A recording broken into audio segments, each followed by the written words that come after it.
Melalui video ini, saya ingin mengajukan permohonan maaf sebesar-besarnya. Saya harus clearkan, apa yang saya sampaikan di video saya tersebut sepenuhnya adalah pandangan saya, sikap politik saya. Ini tidak ada hubungannya dengan pandangan politik, sikap politik, maupun policy dari DPP PSI dan DPW PSI Yogyakarta. Itu sepenuhnya pandangan saya.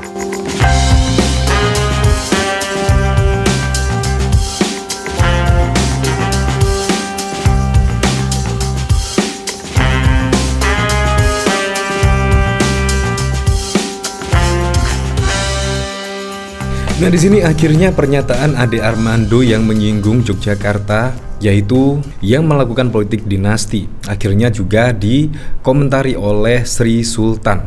Nah, di sini komentarnya pasti membuat Anda terkaget-kaget ya. Komentar Hamengkubuwono ke-10 di sini seperti apa kira-kira? Di sini bahkan komentar dari sini sangat asik sekali. Wah, Sultan Hamengkubuwono X jawab komentar Ade Armando soal dinasti. Silakan diubah undang-undangnya. Nah, di sini kan pada waktu lalu kita memang dihebohkan ya, yaitu bahkan gugatan usia capres dan cawapres di situ dirubah. Akhirnya pun membuat Gibran bisa maju sebagai capres dan cawapres. Dan di situ pun pula ada kritikan dari Ade Armando.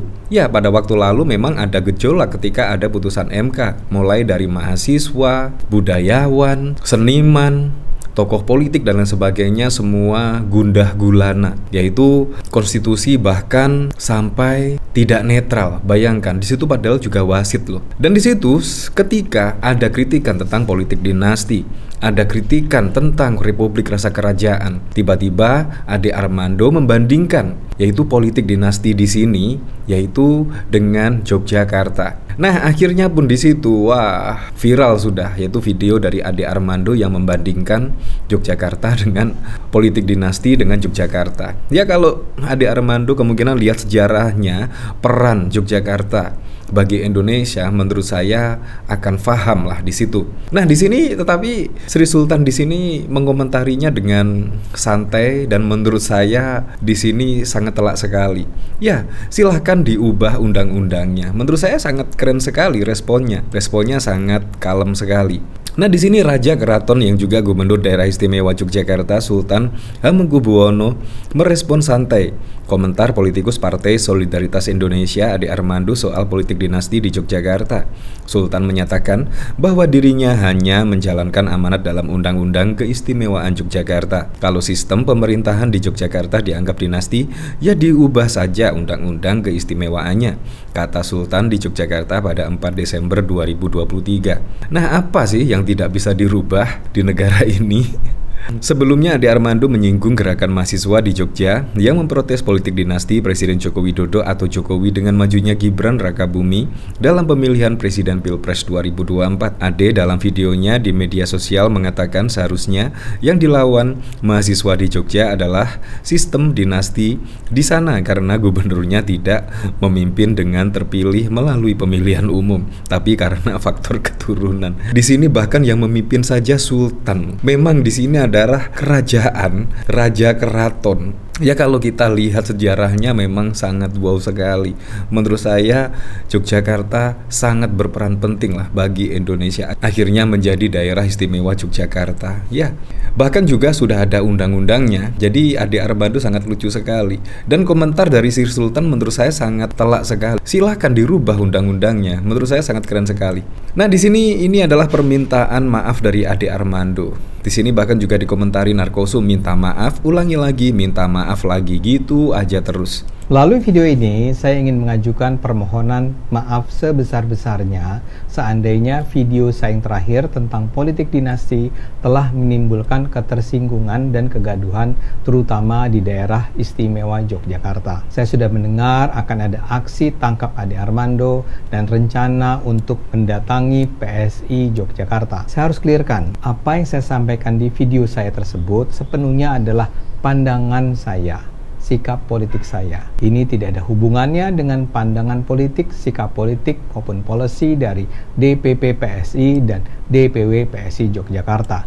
Itu sepenuhnya pandangan saya. Nah, akhirnya pun juga banyak yang geram dan bahkan juga dari flyer-flyer pada waktu lalu juga beredar di Twitter, bahkan ada tangkap Ade Armando. Wow. Nah, di sini saya penasaran ya, kira-kira komentarnya seperti apa ya? Menuruti perintah DPP. Jadi bukan pribadi ya, Bang Ade Armando. Di sini sampai cucu Owi jadi wali kota Solo. Nggak ditegur partainya ya, Cahra Toto Ade iki. Di sini bacot. Makanya pakai logika Bung Armando. Jangan karena membela Pro PG Anda menjadi gak berlogika dalam berpikir. Kami sayang sama Pak Jokowi dan keluarga, tapi lebih sayang sama negara Indonesia yang demokrasi dan konstitusinya dirusak karena kekuasaan. Permintaan maaf kok atas perintah DPP, kebiasaan buruk lebih mudah diperbaiki, tetapi jiwa buruk adalah sifat permanen. Ya, di sini bahkan Ade Armando ya berminta maaf tapi disuruh oleh DPP. Menurut saya ya harus keinginan sendiri lah, sehingga itu bisa maafnya tulus dari hati, bukan karena perintah. Masa meminta maaf saja harus ada perintah? Apalagi yang dilakukan oleh Ade Armando bahkan membuat kegaduhan di situ, dan bahkan juga sampai saat ini juga masih trending topik di Twitter. Nah, dari sini saya juga penasaran, kira-kira jawaban dari Sri Sultan di sini seperti apa ya? Di sini dari Dodo Jogja. Pituturnya Kanjeng Sultan memang slow, cerdas dan sopan. Beliau tidak terlalu mengekspos pihak yang sudah mendiskreditkan Jogja.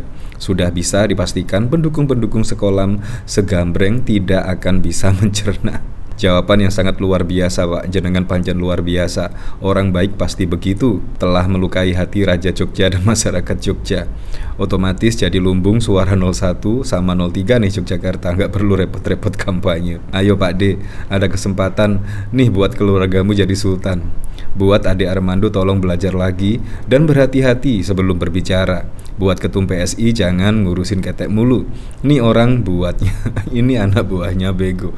Ya, pada waktu lalu memang Kaisang ketika ditanyai yaitu Orde Baru, di situ bahkan juga tidak tahu yaitu arti Orde Baru, definisi Orde Baru. Ya seharusnya kan ya belajar lah, bahkan juga Orde Baru tumbang itu ya sekitar 98 yang lalu. Kan masih selisih beberapa tahun. Seharusnya kan bisa dipelajari. Tetapi di situ bahkan ketika diwawancarai oleh wartawan bahkan mengaku tidak mengetahui definisi Orde Baru. Menurut saya juga sangat lucu sekali.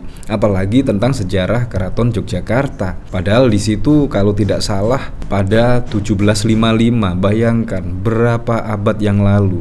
Dan pasti juga menurut saya tidak mungkin belajar dari sejarah yang berabad-abad lalu. Sejarah Orde Baru saja tidak mengerti definisi. Nah, hampir sama di sini, yaitu apa yang dilakukan oleh Ade Armando. Menurut saya sama dengan Kaisang, yaitu sama-sama tidak belajar sejarah ya menurut saya. Nah, di sini yaitu bahkan juga ada berita tanggapan Sultan soal Ade Armando singgung politik dinasti. Nah, di sini Raja Keraton Yogyakarta juga menjelaskan pemerintah di DIY tidak lepas dari Undang-Undang 1945 Bab 6 Pemerintah Daerah Pasal 18B Ayat 1 yang berbunyi negara mengakui dan menghormati satuan-satuan pemerintahan daerah yang bersifat khusus atau bersifat istimewa yang diatur dengan undang-undang. Pendapat saya, konstitusi peralihan itu kan ada Pasal 18B yang menyangkut masalah pengertian Indonesia itu menghargai asal-usul tradisi DIY, ujar Sultan. Sultan melanjutkan dalam Undang-Undang Keistimewaan juga mengamanatkan Sri Sultan Hamengkubuwono sebagai gubernur dan wakil gubernur yaitu Paku Alam. Ya, melaksanakan itu saja. Iya kan, kata Sultan. Nah, di sini juga melaksanakan perintah dari undang-undang. Jadi tidak semata-mata politik dinasti apa yang dikritik oleh Ade Armando pada waktu lalu. Menurut saya sangat lucu sekali. Ya, apapun itulah untuk Pilpres 2024 mendatang, semoga saja berjalan dengan aman, berjalan dengan lancar, dan yang paling penting berjalan dengan jujur dan juga adil.